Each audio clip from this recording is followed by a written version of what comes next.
What's up, guys? Welcome back to my page, my channel, wherever you're watching this. It's your girl Lena, and I am here to officially do my spoiler review, honey, spoiler full review of Hocus Pocus 2. Now, I'm here in the Bat Cave with my handy dandy notebook. Come on! Come on! Look at this! Shout out to Spirit Halloween. You guys went off this year for your Hocus Pocus collection. I got this book. This is the book that you see in the beginning of the first movie, and it's a little journal. It has the witches and the cauldron. And listen, when I tell you this is an exact replica of what you see in the first movie, and it's so cute. So I have my little journal here with my notes. I don't know if you guys can see back here. So I got this from Spirit Halloween, and I also got, this is the statue of Winifred when she turns into a statue at the end. When she turns into stone at the end, darling. So I am a fan, if you were wondering. Yes, I am. I also got some other cute things coming in from my obsession with Hocus Pocus, and y'all, what's gonna come in the mail? Well, not soon enough, but what's coming in? Well, I'm not even ready for it. I wasn't ready for this or the statue. That's iconic. It's one of the most iconic props I would love to own from the first movie. But this other one coming in, honey, soon and very soon. We're gonna have to do a little video of that. But anyway, if you're here, thank you. And if you've been waiting for little old me review of Hocus Pocus 2, thank you for waiting around. I took my time before I wanted to do my review.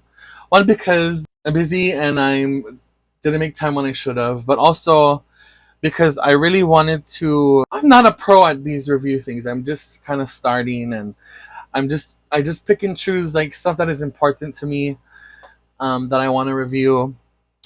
And so I really actually wanted to wait. I've been watching so many reviews of this new Hocus Pocus movie, and I really wanted to hear other people's opinions, because I was going into Hocus Pocus 2 very, very biased. I'm obsessed with the first movie, from whatever I present online, but my friends and my family, those who are very close to me, know how obsessive I am over Hocus Pocus. So, and how much, not even how much it's impacted my life, and various aspects of my life that I really don't even talk about. But anyway, this movie is very important to me. And so I was I didn't want that bias to cloud my judgment. And even from watching it from the first time with my friends, already had my pros and my cons. And but I wanted to hear what other people were saying. And I really wanted to hear other Hocus Pocus fans talk about this movie, to see if I missed anything, as far as in feeling about how good or not good this sequel came out. So I really want to take my time and make sure that I sat with my feelings about what I feel.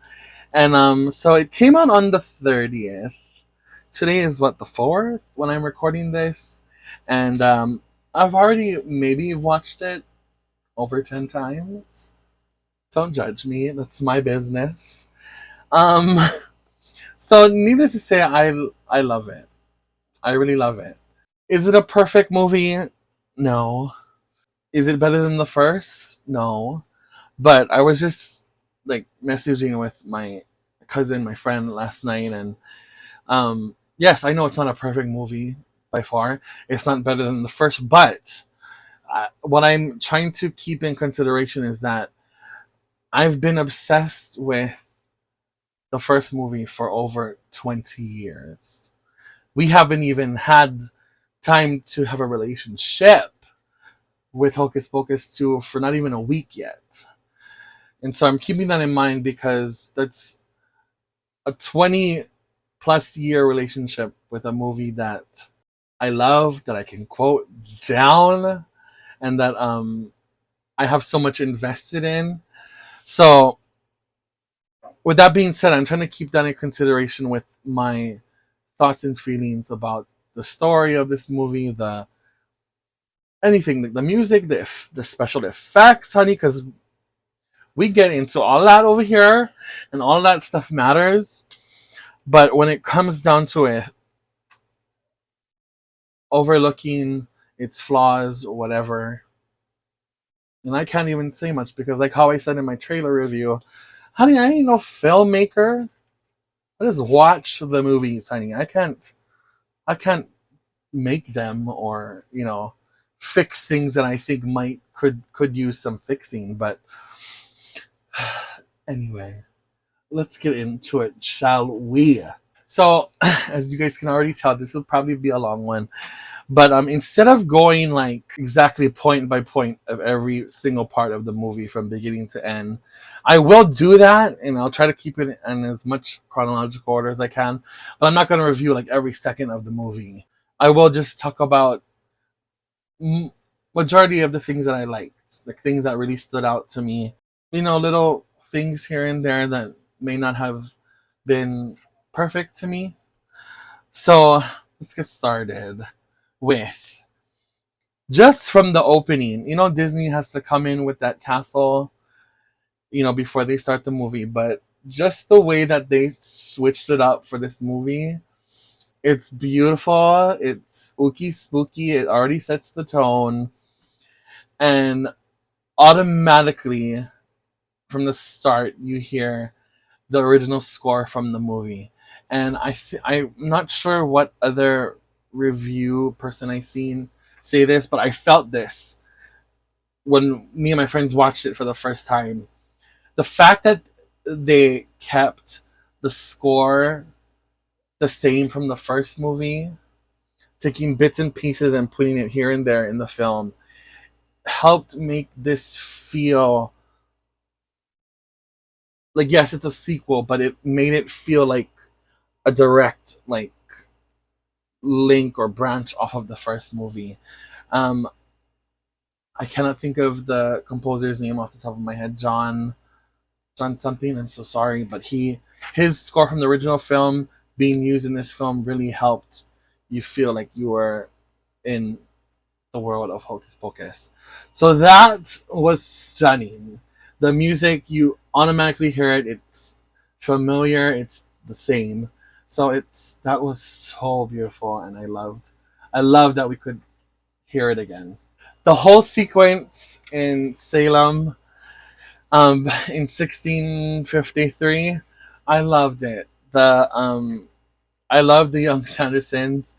They, Winnie, especially Winnie, the girl who played Winnie, she had Winifred slash Bette Midler's mannerisms down pat, and even young Sarah and young Mary, they were so cute.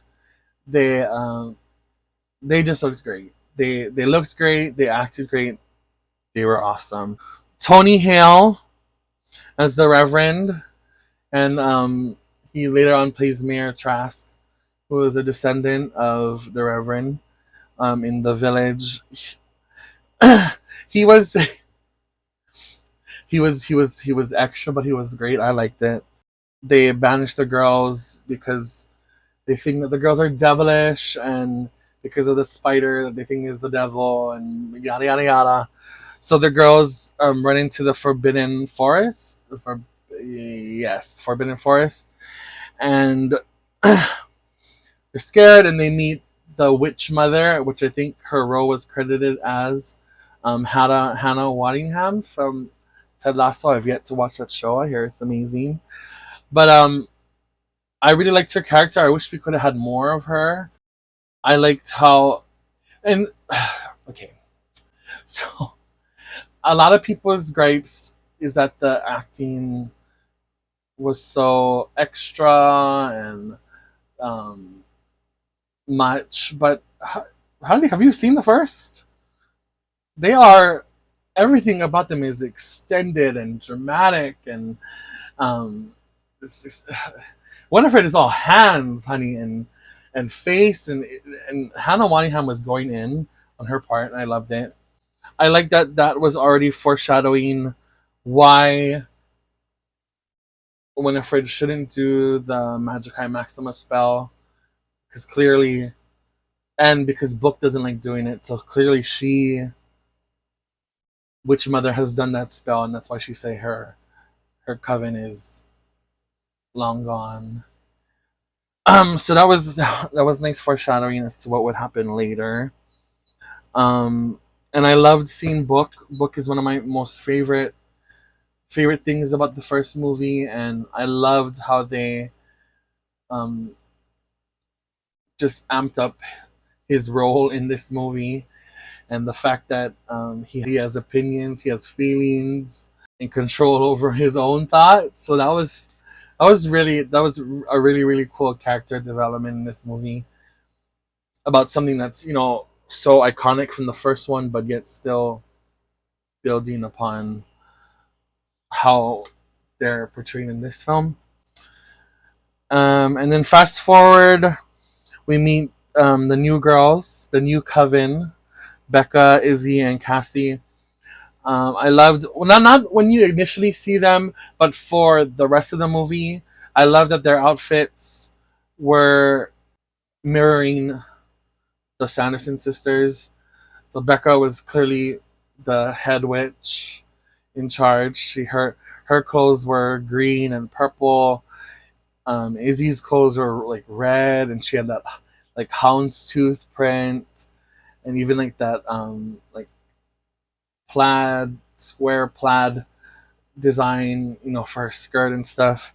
And then Cassie later on is like wearing these like light pinks and purple, and I loved how they set that up with just the colors of the girls' clothes. The magic shop scene, the first magic shop scene that we get to meet Sam Richardson character, Gilbert. A lot of people don't like Gilbert's character. A lot of people do like Gilbert's character. Um, like my cousin doesn't like Gilbert's character. I like Gilbert because I can almost relate to Gilbert being a fan of the Sanderson sisters, an obsessive fan of the Sanderson sisters. Although I would, as tempted as I would be, I would never bring them back, because because of the whole eating children thing. But I loved the scene where we see the house again that's been turned into a magic shop. And I was wondering how they were gonna. I mean, I knew going into the movie that because I obsessively looked at any kind of behind the scenes footage or interview or write ups that I could, and I knew that it was gonna be the magic shop. But because in the first movie we see it as they live in it, and then when it's turned into the Sanderson Sisters Museum. And I was wondering how effective they were going to use the house in this movie, knowing that it was turned into like a magic shop. And I think they did that wonderfully. Um, Inside, you could still it still looked like the house that we've grown to love from the first movie. And I love that Gilbert took time to like um, tell the story of the first movie for those who hadn't watched that. I don't know why you didn't watch the first one, but it was good, like exposition, getting that over with. The heckler in the audience, he was Iraz. I had no time. It was so irritating. I felt right away. I was like, after he does his presentation and talks about the sisters, and he gives her the candle. It wasn't clear to me then that he was the like instigator or that he was doing it on purpose, which we find out later. As it gets closer to them, like bringing the sisters back, it becomes more evident, I guess, that he was in on it and that he wanted them to be resurrected. But it was a good little twist. Maybe a lot of people seen that coming. I didn't at first. And then which leads us to The one of the first main events of this film. They're in the Forbidden Forest. They're lighting the candle, and it kind of jukes them out for a little bit. It's like one of those like sparkler birthday candles. They put it out, and then the flame comes on again, and then we see the scene where the ground shakes. You already know what that means. The ground cracks into like three separate lanes, and I loved, I loved the fact of how like meta this film got. I've been seeing some stuff that people didn't like that. I like it, and it's cute because they didn't like shove it in our faces, or they didn't overly do it, but it was cute. Like even like the I thought the forest was beautiful. Like, the way it looked, you can tell they're clearly filming in like on a stage or something. But at one point, like the moon, just the light goes out, and I think Izzy was like, "Wasn't there a moon?" And I just love those little things. And then reveal the sisters come back, and honey, my heart was and it's like we've seen that scene so much in the trailer and like all of these like sneak peeks before the movie came out, but seeing it just happen in real time and having the scene play out as it did just made me so happy to see our girls again. And I will say it caught me off guard that as soon as they're resurrected, honey, they go straight into song, into a performance. It's the first song of the movie, and it's "The Witches Are Back," but it's actually Elton John's "The Bitch Is Back." That was stunning. But it's not that I didn't like it. It just caught me off guard that as soon as they come back to life, they just immediately start singing. That was different. I didn't expect that at all. But again, they kind of had that meta thing, and they asked what I asked because the girls, Becca and Izzy, start running away, and I think Izzy is like, "Who are they performing to?" And then they do a quick like jump scare from Sarah, and then it's just from there on, it's just heaven to see the Sanderson sisters on camera again. And still, a lot of people are complaining about this. Yes, they are older. It's been 30 years since the last film. Hush, shut up. We know they're older. Good lord, everybody's just complaining about, oh my god, they look older. Yes, that's how life works, darling. But honey, they look sickening. And when I tell you I mentioned it in my trailer because they are older, I was wondering how well they would jump back into those characters. And honey, for me, and I'm not trying to like downplay the new actors in the movie, but come on, we're first and foremost we're here we're here for Bette Midler, Kathleen Jimmy, and Sarah Jessica Parker. And when I tell you that even though all this time has passed, for me, they fell right into those characters so well. And besides the fact that you can tell that they're older and that they look older, it was just perfect. Like Mary, Kathleen and Jimmy, it's like she finished the first movie and then immediately started doing this one. The same for Bet. Her vocal inflections, her hands, her attitude is just it's just so good. Um, and Sarah, I loved Sarah because she was still at ditzy, but they gave her more to do. I think my one of my besties was saying that Sarah feels different in this movie, and I think it's because, and I've heard some other people saying that like Sarah Jessica Parker in this movie was a kind of like weird, or it's just different from the first movie. I think it's because she actually got to like do some more lines in this movie. Yes, she was in the first one, and she was part of the sisters, and she apparently was an important part of the first film, but she actually got to like talk more in this movie. If you really watch the first movie, besides singing like "Come Little Children" for 30 seconds, and then like her little lines throughout the movie, she really doesn't get to do much in that first movie. And it was something that if you watch like behind the scenes interviews from like that time when they were like doing the press junket for that movie, it's she talks about that she filmed so much more scenes while filming the first Hocus Pocus, but when they finally seen the finished cut, a lot of her scenes were cut out. So I think that's why people, and I don't know, maybe it is a problem to some people, maybe it's not. But I liked it because we got to hear her like talk more and like have more of a presence in this film. She's iconic in the first one, but they just gave her a little bit more to do in this movie, and I love that. Okay, so yeah, they get resurrected, and then I think from there we go to Walgreens. I thought the whole Walgreens scene was really funny.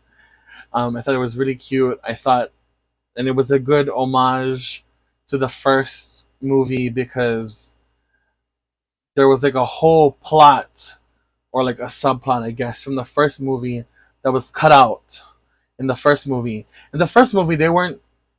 I guess they still were gonna do the potion to get the souls from the little kids in the first movie, but there was a whole subplot in the first movie that the sisters go to a grocery store and they make candy to um trap to like entrance and trap the kids in the first movie, but that whole storyline got cut out. So it was good for them to like pay homage to what was supposed to have happened in the first movie by having the sisters interact in a modern day apothecary, if you will. And even at this point, I didn't catch it. I should have, but it was a lot of emotions going on. There was a lot going on that day when we first watched it together with my friends. That's the first hint when Becca and Izzy put the salt around them to protect them, but there's already a little hint that Becca is a witch. She turns out to be a witch. Um, Later on in the movie, it's like confirmed. Um, Sorry, I'm just checking my notes. Yeah, the whole Walgreens scene was funny. I love the whole kids that were dressed up as them, selfie action, and yeah, that was great. I did make a note about Sarah Jessica Parker. Blah, blah, blah, blah. Sarah Jessica Parker's acting, and why people were saying like it's weird, and she was doing like extra and like acting in some of those scenes. But again, the people complaining about that and like just the extraness of everybody's acting and like corniness of everybody's acting. Honey, have you seen the first? Everybody, that that movie, the first movie is prime '90s corny acting, and I love it. I live for it. I love, like I said, I'm obsessed with the first movie, but yeah, a lot of people online were just making like the acting was just oh, it was just too much. It was just so dramatic and it was so extra and so corny or whatever. Honey, the first one was corny too. Carry on. Okay, let's go back. Um, the girls go back to the magic shop, the house, and that's where we find out that Gilbert was that these guys stole his candy, Jay and Ice, from the first movie, and that he witnessed the sisters flying around in 1993, and that they even show his point of view. I loved that. It was so sickening how they showed like flashbacks and like scenes from the first movie, but I loved that when they revealed that Gilbert's obsession with the sisters started from seeing them like disintegrate from the first movie, but they did it from like his point of view, from like far away from like Max, Danny, Allison, Billy, and then the three sisters. That was so sick how they did that. I love I love that they showed that point of view of that iconic scene from the first movie. They reveal that Gilbert was the culprit and he tricked Becca into lighting that candle because it was her 16th birthday, and rumor has it that a witch gains her powers on her 16th birthday. The sisters get back to the house, and then that's when you find out that that's when they find out that the Reverend's descendant is the mayor, Mr. Trask, in this film, and the whole objective is to do the Magicae Maximus spell, and for they're gonna use Gilbert as the person to get all the ingredients they need, while the sisters go get the blood of their enemy. So one of the ingredients is the head of a lover. So Gilbert goes to dig out Billy from his grave, and I loved seeing Billy. Doug Jones is a legend in the business, and he looks exactly the same. I love. It was interesting that they he hadn't gone back to sleep or being dead since 1993, so he was just chilling underground for 30 years. And that's a little plot hole to me, but again, what am I going to do about it? I can't. So, carry on. Oh, the Scarefest. I loved the scene with the Scarefest that eventually leads up to the musical number. I love their interaction with the two guys bombing for apples. I didn't mention it, but as you've seen in the trailers, Winifred, of course, she's the dolly, so she gets the broom. In the first movie, Sarah had a mop. She now has a Swiffer jet, and Kathy had a Hoover vacuum in the first movie, and now she has two Roombas that she flies on. I thought that would get old. I thought that the joke would get old, but actually, it's funny. It's funny. You see them at the festival, like vacuuming popcorn, but it looks like they're eating the popcorn. That was cute. That whole scene about them around the festival was great. And we get to the costume competition, and I love that bit with the families. I think it was like a family and like maybe three girlfriends, and then drag queens. We had Cupcake, Ginger Minge, and Kamara Hall.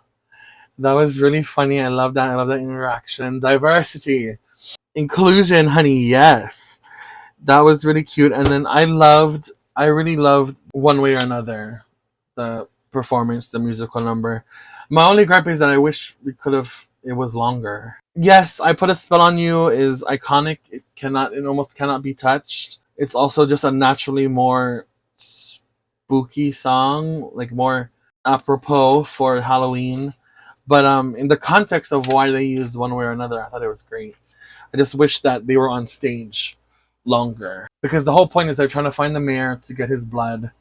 I just wish that that they performed on stage longer. But it was fierce. They sounded great. It looked great. Oh, just a tangent. One complaint I had was that, like I said, like I've been saying, I have so much props or things that I would love to own. One day, if I ever get filthy rich, I will call Disney and buy that statue, the real life statue. I'll buy the real life book. Um, Anything else. Allison's red jacket. Y'all remember that? The red hooded jacket? Allison's red hooded jacket. I'll buy that too from Disney. So much things that I would buy from the movie. The most iconic to me are their outfits. And the only complaint I had when I seen the full trailer is that their costumes aren't exact recreations, replicas from the first movie. I instantly let that go once I saw this movie and seeing how they moved in it, how the costumes moved. Just yeah. So anyway, tangent. Oh, and then so they sing the song and then they fly up in the air, and the town is like leading them, trying to lead them to the mayor. The flying in this movie was so great. I loved it. The CGI wasn't always the cleanest, and I think there's some scenes that looked even better in the first movie, but for the most part, I love that there was so much more flying in this movie because it looked so cool, and that was just special effects from 1993 that they were dealing with. But I love that there was so much more flying, and it looked great. For like 99% of the time, it looked so much greater, and I love that there was so much more of it. And there's a cute scene of them flying, looking for the mayor, and they even find this. Winifred flies into the window of a gay couple, two boys on the couch watching the first Hocus Pocus, the scene with Gary and Penny Marshall, which was so cute. Diversity, inclusion, work. Okay, so they go to the mayor's house. The new coven, the three girls trap the Sandersons in the garage with salt. And even that was great. I thought that was a really good use of like special effects CGI of how like the dome that they were in because of the salt, and even like Winifred's like power, her like electricity shock action that she does. It looked so cool in that scene, and she was just giving it, and I lived for it. Mayor comes home, and then they interact with him. That was funny. Anyway, moving on. It was great. I loved it. You already know I love this movie, right? Okay, let's carry on. Um, they steal Cassie, and they head back to the Forbidden Forest to conjure the Magicae Maximus spell. Gilbert and Billy are there with all the ingredients, and then they start doing the spell. It's interrupted by Becca and Izzy getting to the forest because like I think they have to like repeat the incantation like 7 times. Um, so it gets interrupted from Becca and Izzy. So there's like a little tussle. Mary and Sarah end up, I guess, from them doing like part of the spell. They get powers like the. I'm just gonna call it electricity. I don't know what the term is for it. Um, but only before Winifred could do all those things, but now they gain. I'm assuming that during the spell that they've gained some kind of power, and so that was cute. So they're like trying to shock, and then the girls escape. I'm bringing up this point because I love this part, and I wish it went on longer. But Winifred again is her bossy self, and she calls them fools, and she tells them to go get the girls. And Sarah zaps Winnie, and I was like, oh, where is this going? Are we gonna have a sister fight? Sarah like stands up for herself. Mary, not really. Because Mary is always the kiss ass, and she wants to be the apple of Winifred's eye. But Sarah was like, "Bitch, I'm a loyal and I'm a good sister to you. You're gonna treat me with some respect." Not in those words, but basically. But Winifred is mean and just yells at her and tells her to go fetch the girls. And then she breaks and they obey Winifred. But I was like, no, girl, come on. Let's dive into that a little bit more. Come on, tell. As much as I love Winifred, she's mean and she's bossy to her sisters. So anyway, while they're trying to look for the girls, Winifred is like zapping Becca, and you hear her say, "You don't have to do this. You have a choice." And Winifred assumes that Becca is talking to her, but Becca is actually talking to the book. And you see the book choose sides, and the book chooses Becca, and so Winifred is devastated because Book has been with her for all these years. Becca runs off, finds the girls. The witches come and find them and try to zap all of them. They have a sisterhood moment, and they are able to block off the witches from zapping them from like osmosis, like Becca's power, and she holds onto Becca and Izzy, and they all strengthened the shield that they had going on. Winifred was like, "Whatever, I don't need the book. We're just gonna finish the spell from memory," and they finished the Magicae Maxima spell. And at first, it seems like everything's all good. The black flame candle goes out, but they're still alive. They're still there. So they start rejoicing and they start dancing around. And I love that was very reminiscent of like when they sucked the soul out of Emily Binks in the first movie, and they're kind of just dancing around and just enjoying each other's company. The new coven comes back and warns Winifred and the and Mary and Sarah that Winifred didn't read the warning of the spell in the book. And the whole reason why Book didn't want to do the spell, and then you can also connect that to that's probably why Hannah Waddingham's character, the witch mother, warned Winifred not to do that spell because she probably did that spell and lost her coven. And then, so the whole thing is that if you do that spell, you sacrifice that of which you love.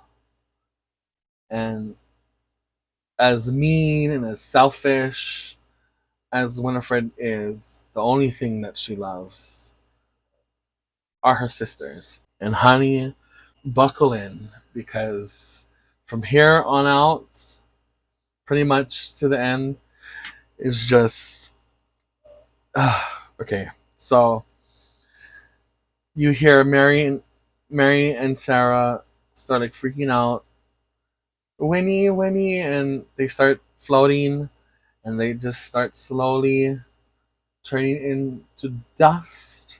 Winifred is confused because she didn't read the warning. They're saying their goodbyes. Um, and even in that sad moment, like Sarah and Mary is like cracking jokes about being the favorite, and crying, and Winifred is just freaking out about what's going on. And then they both say goodbye, exactly like how they did in the first movie, which was very emotional. Like I said, I cried. I cried very much for the first night I watched it with my friends. And let's just say I haven't, of all the times I've watched it since, I haven't not been able to get through that scene without crying. So, but it's because after Mary and Sarah disappear, Bet freaking Midler just goes into overdrive, but in the most emotional. Oh my god! And like I said, and I kept on saying that night we were watching it with my friends is that I was like, she is 76, and I know age is nothing but a number. And you feel as old as you feel, and let me tell you, Bette Miller does not. I know in her spirit she does not feel 76. That whole scene, and maybe it won't affect people as much. I'm hoping if you're a Hocus Pocus fan, a true Hocus Pocus fan, you feel that scene. If you're a Bette Midler fan, you feel that scene because, honey, mother was acting down. If you're a fan of Bette Midler, you're a fan of the character Winifred Sanderson, Bette Midler is Bette Midlering to the 10th degree. Infinitive degree. And she's putting that emotion that only Bette Midler can do in her movies. I cried like a baby. Oh my god. Me and my cousin that night, we rewatched that one scene and we just kept talking about it because as much as it's the character, she's playing the character, Bette Miller is just in her bag. She is in several bags of acting. She's in duffels, in totes, in handbags and purses, all kinds of bags in that scene. I cannot express enough how I could like get emotional talking about it right now. That scene is amazing, and it broke my heart. And it's, as sad as it is, it's very hopeful because basically she did the spell, so she loses what she loves most, that being her sisters. And she says, "What is that I'm feeling? I think it is my heart. I fear it is breaking." Nope, nope, we're not. She goes, "I cannot bear it," and she just starts weeping, and then just her asking like Book if there's anything that they can do to bring undo what she's done. So Book shakes, and Becca opens him up, and he goes to a spell. And because now Becca is in possession of Book, and because she's a new witch, when he tells them that only her that her and her coven can manifest the spells, so they do this spell. And mind you, this whole time I'm crying. I'm not really thinking ahead. I'm not thinking of plot. I'm not thinking of what makes sense and what doesn't. So I'm like, no, Book is gonna do it. Book is gonna bring them back. They're gonna figure something out.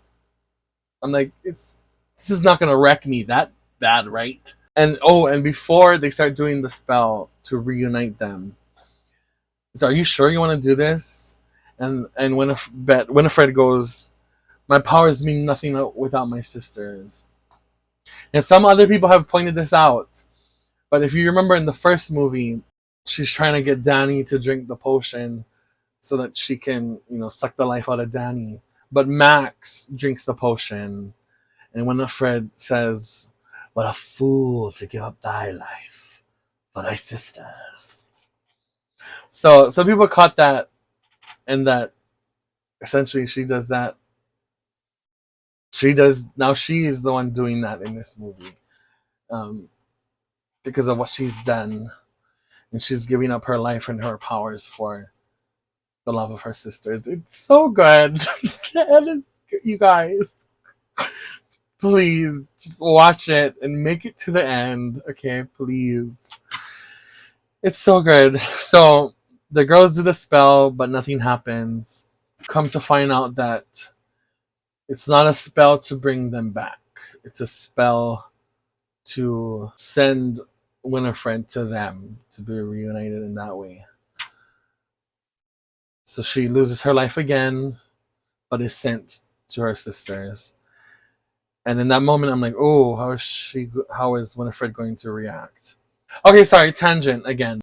A lot of people were worried that this movie would have the sisters get like redemption or have a redemption arc. That's not the case. People are complaining that this movie didn't feel as like the sisters didn't feel as evil or as people. Many people have even said it's not as scary as the first one. I never did get that complaint because I personally don't think that Hocus Pocus is scary.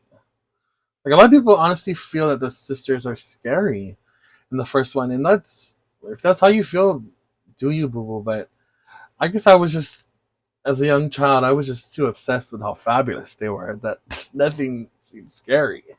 They just, they were evil and they were fabulous. So that's what I'm working with over here. Yeah, I don't get that complaint that people have now. But anyway, so this outcome of the movie is not a redemption arc. They haven't not been evil. It's just that they had to go about things in a different manner from the first one, because then people would have been complaining that, oh, it's exactly like the first one, just in 2022. I think it was a great way to like not give them a redemption arc, but just that just the stakes are different in this movie. The plot, the the events, the outline of events is just different from this one and the first one. So anyway, um, they do the spell, and then the girls don't come back, and then you see Winifred start to slowly disintegrate. And like I said, I was like, "Oh, how is she gonna take this? Is she gonna get like, she's gonna pop off? Is she gonna get mad?" But she just chuckles and she goes, "Oh, how marvelous!" And she says, "Sisters," and then she fully starts to like disintegrate, and then like Mary's light and Sarah's light just like engulf her, and it's just a fabulous mixture of red, green, and purple and golden light that surrounds Bet, and she disappears, and it's so beautiful. It's so beautiful. You guys just get to the end. And if you're someone that doesn't enjoy the movie up until that part, I hope that the ending touches you the way it has done for me every part. And I love the whole movie, honey. So anyway, that was the highlight of the whole movie for me. But after that, um, oh, Billy finally gets to rest and he disappears. Gilbert, Mary, she comes back. He comes back, and I don't have much of a problem with him, but he just apologizes to the girls, and so basically, they're just setting up that these three are the new coven, and they walk off doing the witches walk, and it's cute, but I don't have a problem with it. But just after what Bette Midler just did, it, the ending, the real ending of the movie with the girls, that's the only part for me that is like that does not compare at all to what Bette Midler just served us. She was giving us tears, emotion, just top tier Bette Midler acting. And yeah, that was it. The credits roll and they do like a short music video for "The Witches Are Back," the first song in the movie when they get resurrected. And then there's a post credit scene of the new cat, Black Cat, um, Cobweb, in the house in the magic shop. He goes on a shelf and there is a box labeled Black Flame Candle Number Two. A lot of this is also why I wanted to hear other people's opinions of this movie. Um, I can go either way, and I get people's arguments as to why they shouldn't do a third, um, or why they should. I see both arguments. I mean, this ending, had they not done the post credit scene, I think would have been very definitive that yep, there's not going to be another one. But they did it. I don't know the true numbers as far as how successful this movie was for Disney Plus, the Disney company. Um, I hope it did well. Um, this story was a very good closing for the Sanderson sisters. If they did do a Hocus Pocus 3, they're gonna have to really outdo themselves as far as this ending, because this ending was perfect to me. Do I want another movie, another chance to see Kathy and Jimmy, Bette Midler, and Sarah Jessica Parker? Hell yes, yes please. Table for one, absolutely. But they're gonna really have to do something real sickening. And there are ideas that people have that maybe the next movie could be the witch mother as the main villain of the movie, and that only the Sanderson sisters can stop her or something. But yeah, I think it would be a really hard task to write another movie. But that's up to Disney if they want to do that. It's gonna be hard. That's gonna be a very hard one to write if they do a third. I could take it or I could leave it. This movie was great. Like I said, there are small things for me that I would nitpick. Like I said, I've given it some days since it's come out. I've watched many reviews to make sure that I'm not totally being biased. And you could make an argument that I am, but like I was speaking with my cousin, and the fact that this sequel took 30 years.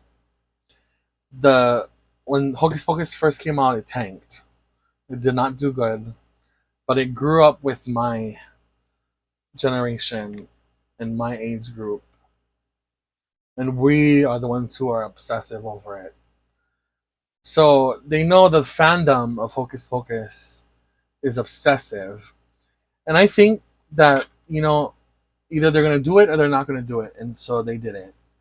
And I think what they came up with, knowing that knowing that they couldn't please everyone. There are people who don't like this movie at all, and there are people who really love it. There are people who like it. It's but they still like it. I love it because I've seen it many a time now. But I think considering all of that and what they knew what they were getting into by making this sequel, and it taking this long, I think they did a great job. Like I said, it's not perfect. It's not a perfect movie, but for all of the flaws that I see, it's not that big of a deal. Yeah, there are things that don't make sense plot wise or characters that don't make sense, but I think the new cast. Oh, that's something else. See, I knew this was going to be a long one. Um, but a lot of people are the people that don't like this movie, or even some people who do, but are complaining about the new characters, are just dogging out the new characters, and I'm like, I don't think it's fair. Like I said, I don't know if everybody's considering the fact that we've loved the original movie for 30 years, 20 plus years, 30 years for people who seen it when it came out in 93. Um, we've had time to build a relationship and an obsession, no matter, how higher, where you fall in the scale of being obsessive over the first movie. But some people are just dogging out the new cast and the new characters, and I think it's just not fair. And they're seeing that it had to. This movie shouldn't have happened without Danny, Max, and Allison, and even Jay and Ice. And yeah, it would have been nice to see more cameos from the first movie, but the the plot of this movie, they weren't needed. Um, would it have been nice to see them? Yes, but if you know, they weren't needed for this story. So I really just don't think people are giving the new cast a fair chance for what they've done in this movie. Yeah. Anyway, just for the sake of not making this review any more much longer, those were kind of my highlights of the movie. And I love it. I love it. Bottom line, I really do love it. Of all the like I'm saying over and over again, for the things that I criticize it for, overall it's a pretty solid like cast. But the Sanderson sisters just fill up the rest of those complaints that I have, because they were just fabulous in this movie, and I'm so happy that we have a sequel, even if it's taking this long. If they do a third, for the sake of our act, for the sake of Bet, Kathy, and Sarah, we cannot wait another 30. I mean, we can't. We literally can't. We'll have to be quick, 'cause we cannot. Yeah. Anyway, but like I said, Bette Miller killed it. She killed it in this movie again. So did Kathy and Sarah Jessica Parker. But the Queen is 76. Don't Disney, don't you make her wait not even another 5. If you're gonna do Hocus Pocus 3, hurry up. Get to writing while Mother can still serve it as she did in this movie. Okay. Okay, I'm rambling. That was my review. Thank you for any of those who have watched this whole thing. You're crazy, and I love you for staying this whole time. I loved it. That's the review. I hope you enjoy it. If you don't, that's your business. But it's a good movie. Give her a chance. Give her a chance. Like I said, that end scene with Bette Miller will make up for whatever you don't like. I promise you. Okay. Be blessed. Love you guys. See you guys on the next video, whatever it may be. Thanks for watching. Okay, bye.